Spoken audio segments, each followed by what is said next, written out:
Hello friends, welcome back to my channel. So guys, आज हम बात करेंगे, जैसा कि आज हम जानते हैं कि आज हमारा डे 13 है और बाकी जो हमारे डेज जो रह गए हैं नॉर्थ सेट के लिए 89 डेज रह गए हैं लेफ्ट।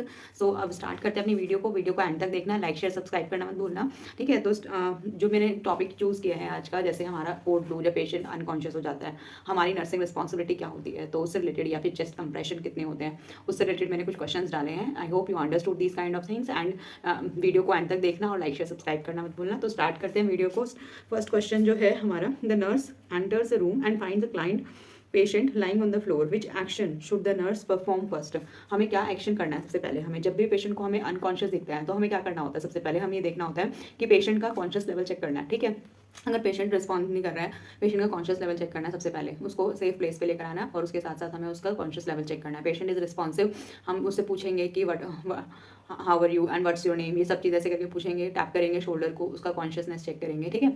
सबसे फर्स्ट इंपॉर्टेंट। फिर उसके साथ साथ उसको कॉल भी करेंगे, कॉल फॉर हेल्प, और द जो भी हमारी कोड ब्लू की टीम है उससे रिलेटेड हम कॉल करेंगे, या फिर जो भी हमारा नेक्स्ट स्टाफ जो होगा हमारे साथ को स्टाफ होगा उनको वो इन्फॉर्म करेगा, जो हमारी कोड ब्लू टीम है और जो भी प्रेजेंट ड्यूटी डॉक्टर है वो उनको इन्फॉर्म करेंगे, so that they can handle out all the kind of जो भी हमारे CPR से रिलेटेड को वो होंगे, प्रायोरिटीज़ होंगी तो वो उसको देने होंगे, ठीक है। तो फर्स्ट ऑप्शन हो रखा है आस्क क्लाइंट व्हाट हैपन, या B option call for help to get the client back in the bed, और also establish whether the client is responsive, और डी असिस्ट करेंगे patient back to the bed.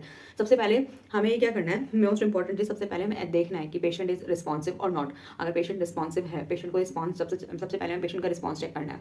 फिर ask for the patient for help, ask for the doctor to help, doctor जो भी duty doctor वहाँ present होगा, को staff जो present होगा उनको आस्क फॉर हेल्प के लिए बुलाना है, सो दैट कि जो भी हमारी प्रायोरिटी नीड है, जो नर्सिंग नीड है, वो उसके साथ साथ जो डॉक्टर जो परफॉर्म करेंगे। अगर हमें चेस्ट कंप्रेशन देने की जरूरत है तो हम कंप्रेशन देंगे। If it is happen in the ward तो बहुत सारी हमारे पास फैसिलिटीज होती है। If there is not in the ward, हम बाहर हमें ऐसे कोई पेशेंट ऐसे दिखता है, या फिर कोई पर्सन हमें ऐसे दिखता है अनरिस्पॉन्सिव पर्सन है, तो सबसे पहले हमें उसका रिस्पॉन्स चेक करना है कि वो रिस्पॉन्ड कर रहा है नहीं कर रहा है, पेशेंट होश में है या नहीं है। If the patient is in the respond कर रहा है तो फिर उसके ऊपर पानी थोड़ा सा सेफ प्लेस में लेके जाना है उसको, और ask for the help, call for the ambulance अगर बाहर है हम, ठीक है। तब तक हमसे जो हो सकता है तब तक करना है। अगर पेशेंट रिस्पॉन्ड नहीं करना, हमें कैरेटेड पल्स चेक करनी है उसकी 5 to 10 सेकंड्स के लिए। फिर उसके बाद अगर पल्स नहीं आ रही है, एफिब्राइल पल्स है या फिर पल्सलेस VT टाइप में कंडीशन आ रही है, तो तब हमें क्या करना है, चेस्ट कंप्रेशन स्टार्ट कर देना है, CPR स्टार्ट करना है। CPR हमें पता है कि 30:2 की कंप्रेशन में देना है। तो ये सारी चीज़ें, ओवरऑल चीज़ें मिलकर आपका एक निचोड़ है CPR का, चेस्ट कार्डियोपल्मोनरी रिससिटेशन मैथड है ये। If the patient is in the unconscious state में है तब हम पेशेंट को CPR देते हैं, ठीक है। तो इसमें जो आंसर होगा, सबसे पहले हम एस्टैब्लिश करेंगे whether the client is responsive or the not, ठीक है। अब नेक्स्ट क्वेश्चन है, all of the below are the signs of CPR, cardiopulmonary arrest except, ठीक है।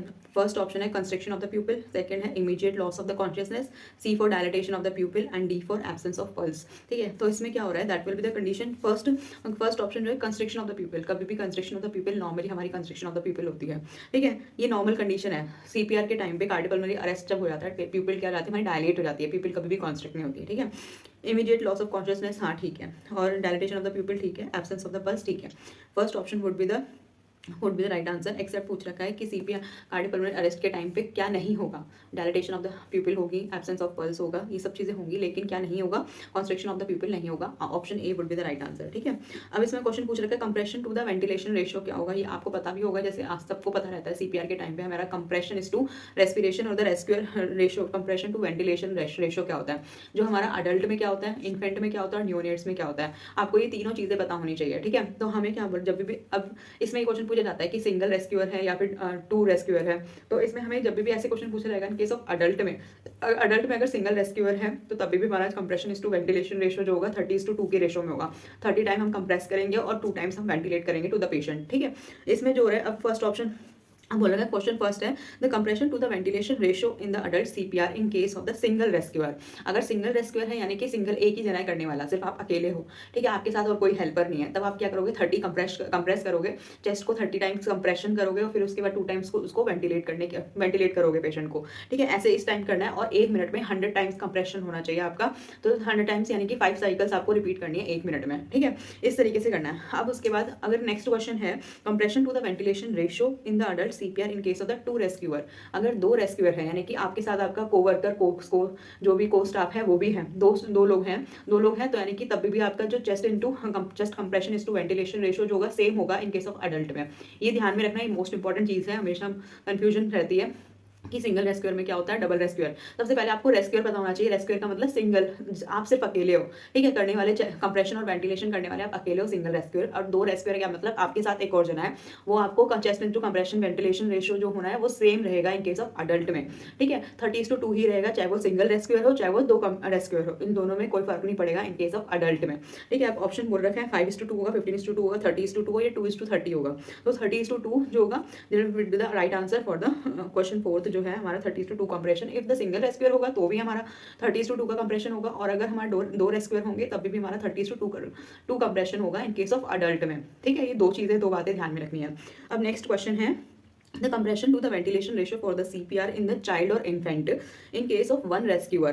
अगर वन रेस्क्यूअर है तब क्या होगा। अब देखो सिंगल आप खुद अकेले करने वाले हो और आपको बच्चे में देना है या फिर आपके इन्फेंट में देना है। इन्फेंट 1 साल तक का बच्चा है, एक इन्फेंट 1 साल तक का बच्चा है, और अगर चाइल्ड है तो यानी कि 10 से 12 साल तक का बच्चा है। तो 1 साल से 10 से 12 साल तक के बच्चे में आपको आप अकेले कर रहे हो चेस्ट कंप्रेशन रेशियो। तो चेस्ट कंप्रेशन रेशियो और वेंटिलेशन रेशियो जो होगा आपका, वो आपका कितना होगा अगर आप अकेले हो तो। अगर आप अकेले हो तो 30:2 में देना है, और अगर आप 2 लोग हो तब आपको 15:2 में देना है, ठीक है, इन केस ऑफ चाइल्ड और इन्फेंट में। अब नेक्स्ट क्वेश्चन है while doing the CPR in the infant what is the compression to the ventilation ratio what with the 2 rescuer. आपके साथ 2 लोग हैं और आप उसको चेस्ट कंप्रेशन दे रहे हो, चेस्ट कंप्रेशन और वेंटिलेशन देना है, 2 लोग हैं, 2 लोग मिलकर अगर दोगे तो उसमें क्या होगा 15:2 का रेशियो होगा। चेस्ट कंप्रेशन 15 टाइम्स कंप्रेशन करना है, फिर 2 टाइम वेंटिलेट करना है टू द चाइल्ड को, ठीक है। अडल्ट में आपका पता है चाइल्ड में क्या होगा, अगर एक रेस्क्यूअर होगा तो 30 कंप्रेशन और 2 वेंटिलेशन होगा, और अगर 2 रेस्क्यूअर आपके साथ कोई और भी है तब आपको कितना देना है 15:2 का रेशियो देना है, 15 कंप्रेशन एंड द 2 वेंटिलेशन देना है, ठीक है। इसमें ये होगा। अब नेक्स्ट क्वेश्चन है अगर compression to the ventilation ratio for the CPR for the infant, in case of infant में कितना होगा, नियोनेट्स में कितना होगा। इन्फेंट और चाइल्ड का हमने पढ़ लिया, 1 साल से 12 साल तक के बच्चे होंगे तो आपको इतना ही करना है। अगर सिंगल रेस्क्यूअर होगा तो हमारा 30:2 का कंप्रेशन होगा, और अगर हमारा दो रेस्क्यूअर होंगे इन case of the infant and the child में तो हमारा 15:2 का रेशियो होगा। लेकिन इन केस ऑफ द नियोनेट्स में क्या होगा, हमारा 3:1 का रेशियो होगा, यानी कि 3 टाइम्स कंप्रेशन करना है और 8 टाइम वेंटिलेट करना है पेशेंट को। If the in case of the neonates यानी कि न्यूली बॉर्न बेबी है, इफ द चेस्ट कंप्रेशन उसको पल्सलेस वीटी वगैरह हो रहा है तब आपको क्या करना है 3 टाइम्स कंप्रेशन देना है और 1 टाइम सिंगल टाइम वेंटिलेट करना है, ठीक है। इस तरीके से करना है। इसमें सिंगल रेस्क्यूअर और 2 रेस्क्यूअर कुछ नहीं होगा। नियोनेट्स में आपको ध्यान में रखना है 3:1 का रेशियो होगा, ठीक है। जब का chest compression to the ventilation ratio in case of the neonates and the infant में आपको बताइए, इन्फेंट में अगर आपका सिंगल रेस्क्यूअर है तो हमारा 30:2 का होगा। अगर हमारा डबल रेस्क्यूअर है, 2 रेस्क्यूअर है, चेस्ट कंप्रेशन करना है in case of the infant और द चाइल्ड में, तब हमारा 15:2 का रेशियो हो जाएगा, ठीक है। तो आपको compression is to ventilation ratio आपको कंप्लीट क्लियर होना चाहिए if you are doing the chest compression in case of the adult, in case of the infant और the child, in case of the neonates, ठीक है। Neonates में आपको पता होना चाहिए। अब उसके बाद हमारा आता है अब आपको कितने से कितने टाइम तक के लिए देना है कैरोटिड पल्स, कितने टाइम तक के लिए। जैसे क्वेश्चन है carotid pulse should be checked for, carotid pulse जो भी चेक करनी है आपको 5 to 10 सेकंड्स तक के लिए चेक करनी है, इससे ज़्यादा चेक नहीं करनी है। अगर उसको पल्स फील हो रही है तो यानी कि पल्स है उसमें और आप कंप्रेशन देने की जरूरत नहीं है। अगर पल्स फील नहीं हो रही है तब आपको चेस्ट कंप्रेशन करने की जरूरत है, ठीक है। In case of the adult में आपको कितना चेस्ट कंप्रेशन करना है, you should know about each and every things for the chest compression to the ventilation ratio। आपको you should know about these kind of things। it is a general point, ये general fact है, इसको आपको पता होना चाहिए, ठीक है।